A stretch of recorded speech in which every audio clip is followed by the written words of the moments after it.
channel, and here I am going to teach you about unitary method and percentage, which is the entirely new for this session.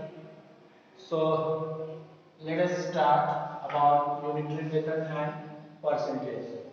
Before starting this, let's discuss about some basic property which are very useful for our further study. So here we start from a topic which is known as ratio,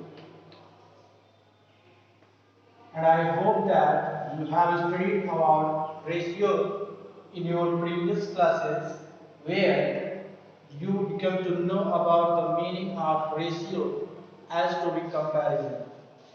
Okay, so that the exact meaning of ratio is comparison only.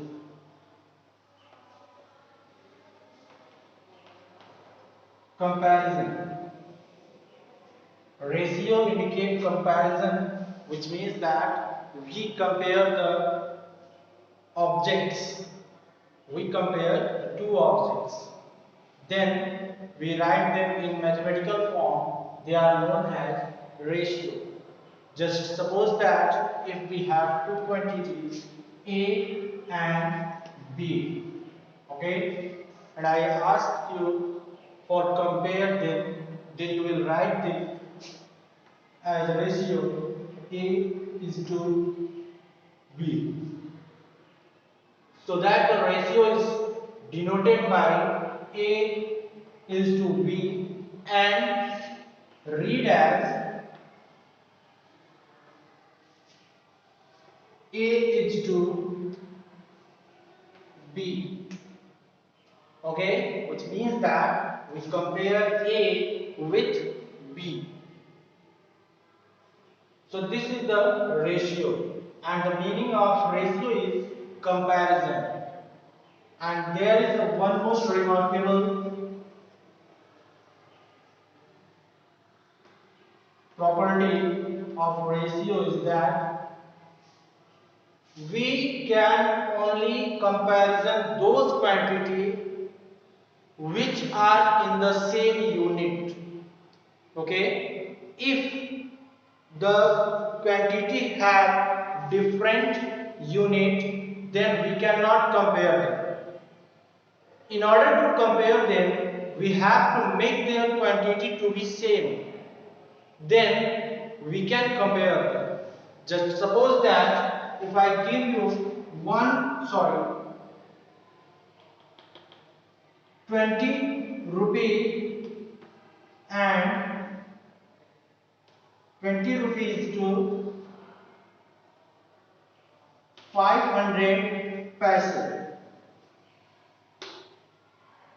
Here we have two quantities, that is 20 rupees and 500 paise. But here we can see that both quantity have the different unit. So we cannot compare them. We cannot establish the ratio between them. For this, we have to change the unit into the same. So here we can see that this is the rupee. So write it as it is and convert 500 paise into rupee. For this, we write 500 upon 100, and here we get this is equal to rupee 20 is equal to rupees 5. And now here we can see that the both quantity have the same unit, and here now we can compare that. Here we can see that 20 and 5. How much money do you have? Total 25 rupees. And here you divide this 25 rupees into two parts. In one part you put 20 rupees and in the second part you have 5 rupees. That means in what ratio, then the question is arises from there, in what ratio did you divide the money? Then here you can see that 5 1 are 5 and 5 4 are 20. So here we have 4 is to 1 which means that you have divided 25 in the ratio 4 is to 1, which means that if you have, just suppose that if I have 5 chocolates, then I keep 4 chocolates for myself and I'll give you 1 chocolate. Okay? If I have 5 chocolate and I want to divide it into 2 parts, then I'll give 4 chocolate for me and I'll give you 1 chocolate to you. Then here you can get 4 plus 1 is equal to 5. Similarly, just suppose that if I have 25 chocolate and I want to divide this 25 chocolate in the ratio 4 is to 1, then what we do? So think about this. First of all, I have only 5 chocolate. Okay, and now I have 25 chocolate. So just tell me 25, how much time than 5? How much time 25 is greater than 5? Then you will say that, sir, here we have 5 times of 5. Here we have 5 times of 5 chocolate. That means we have 25 chocolate. So here you can see that first I have 5 chocolate. Now I have 25 chocolate, which means that in the second time I have 5 times more than first. So that the first time the ratio was 4:1 and now it will become the 5 times. So multiplied by 5 in the both sides, and hence you will get 20 is to 5. Therefore, I have divided 20 paise in 20 rupees into 20 is to 5, which has been divided into the ratio 4 is to 1. Okay, so this is the concept of ratio. That means we have to compare the quantity, and here we can compare only those quantity which have the same unit. If they have different unit, then we cannot establish the ratio between them. If we can change the unit into the same, then we can compare them. Okay, so this is the ratio. Now let's see some question on the ratio.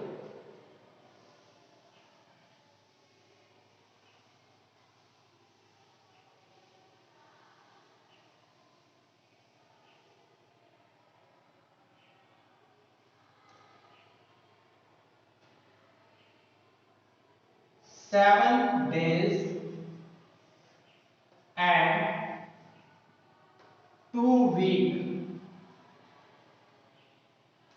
Okay, compare them. In what ratio they divided?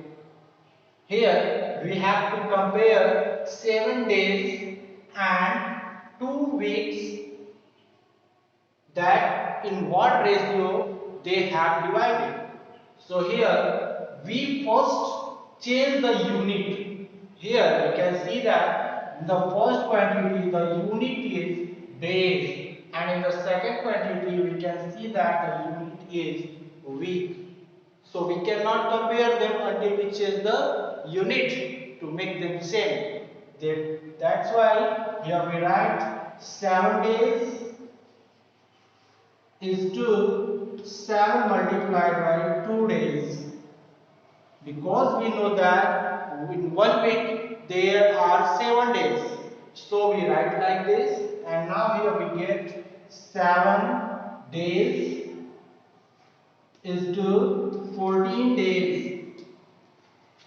Okay, and here we get 7 under 7, 7 to the 14, and then we get 1 is to 2, and hence we say that 7 days and 2 weeks are divided into the ratio 1 is to 2, and here we say that 7 days and 2 weeks are divided in the ratio 1 is to 2. Okay, I hope the ratio is clear to all. Now let us see the next, that is the proportion.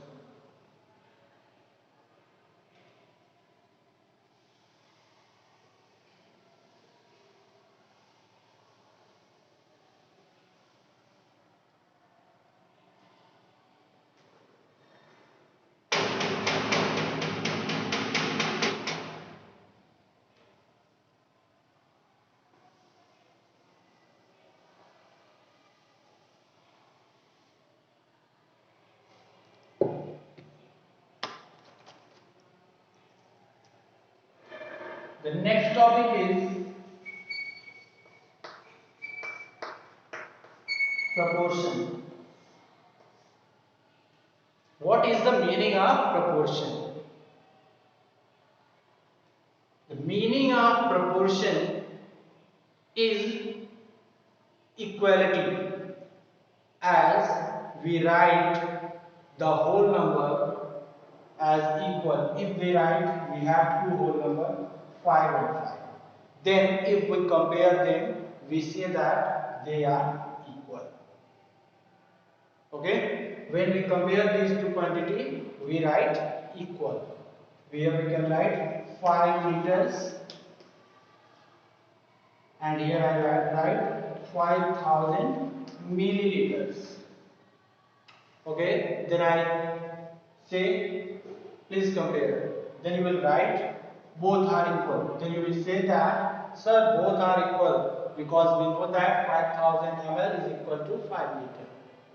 Okay, but proportion represent the equality of ratios. Proportion represent the equality of ratio. How? Let's see.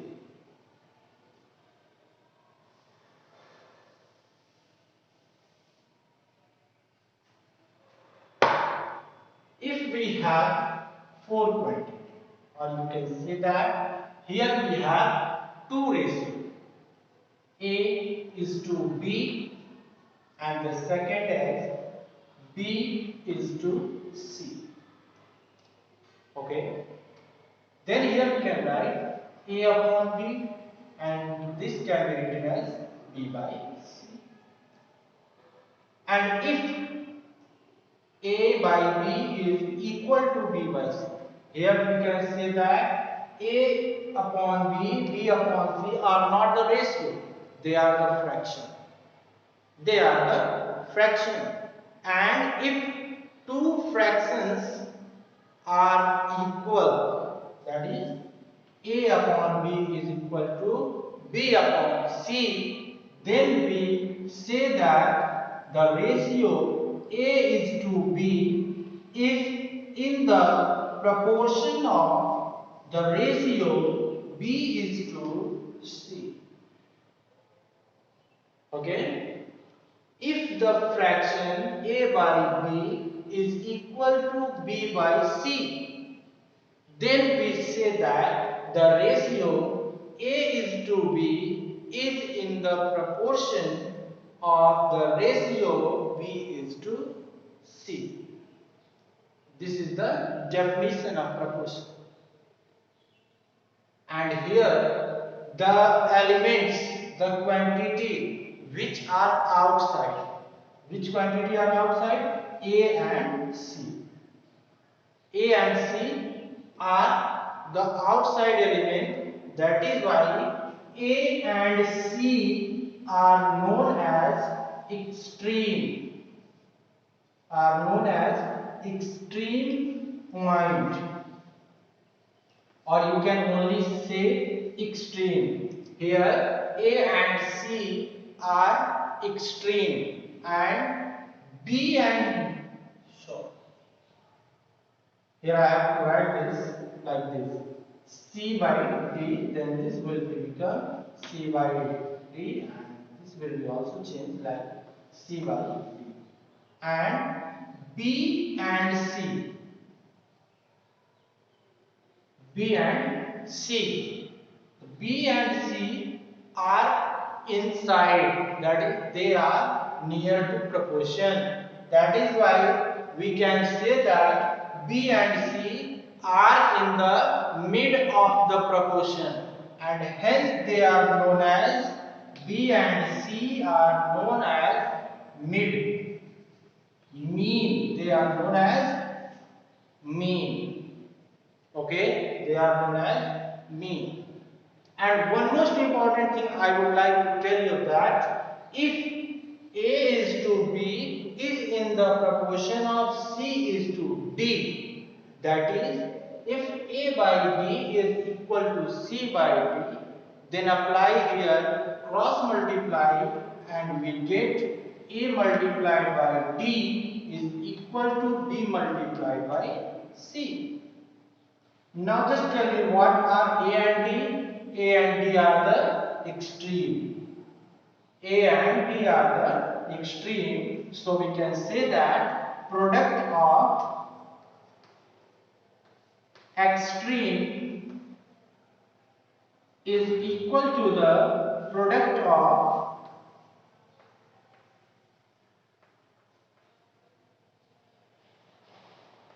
mean. This is the property of the proportion. When two ratios are in the proportion, then we can write them A upon B is equal to C upon D, and it will be equal to AD is equal to BC, where AD is called the product of extreme and BC is known as the product of mean. So this is the definition of proportion and this is the concept of ratio. So students, let's see the next topic is unitary method. Unitary method. What is the unitary method? Just suppose that I like the sweet very much. So you went to market and buy 5 pieces of sweet in rupee 150. Okay, you bought 5 pieces of sweets in 150 rupees, and if I ask you that go to the market once again and buy 15 pieces of sweet, okay, then there one question is arises, how much money required to buy 15 pieces of sweet? Okay, so here first of all we shall find out the value of unit place. The value of unit piece means here we have to find the value of one piece of sweet. So let's see. In order to find the one unit, we divide 150 by 5 and hence we get 30 as a result. So we can say that one piece at the rupee of 30 we get one piece of sweet. Okay, here we get one piece of sweet. Then how much money required to buy 15 pieces of sweet? Then you will multiply 30 by 15 and here we get 15 is 45. So here we require 450 rupees to buy 15 pieces of sweet. Okay, so this is the unitary method, and here first we find the value of unit object, and after this we shall multiply the value of unit to the given required number to get our result. Okay, let's see a question on the unitary method, then this concept will become crystal clear to everyone. So let us see.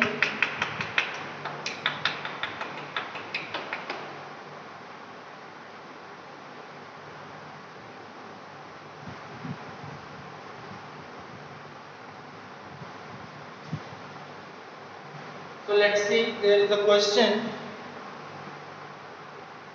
If 8 kg of salt, if 8 kg of salt, if 8 kg of salt costs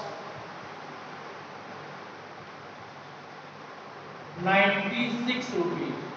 Okay, if the cost of 8 kg salt is 96 rupees, how much does 40 kg of salt cost?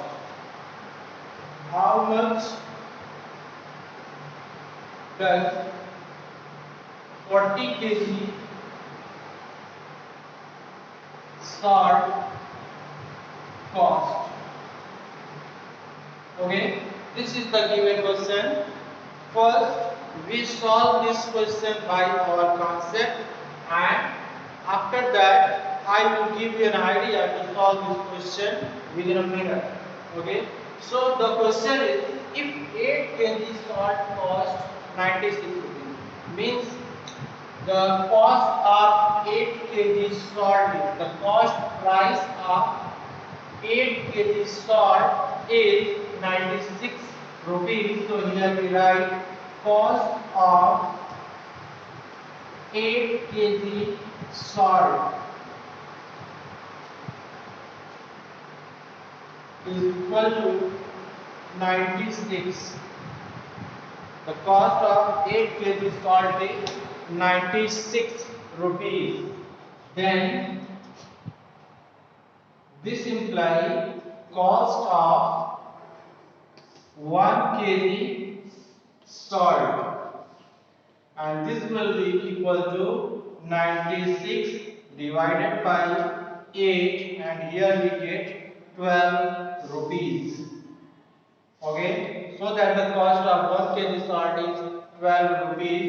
Therefore, cost of 40 kg salt, 40 kg salt is equal to 40 multiplied by 12, and here we get 12 portion 48, that is 480 rupees. This is the cost of 40 kg salt. So students, I hope there is no doubt in this question and the concept of unitary method. If you have any problem, then please go to the comment section and mention your doubt. I will clear in my next video. Okay, and I suggest to all students to solve much more questions from the exercise. We shall meet in our next video with new question. Till then, goodbye.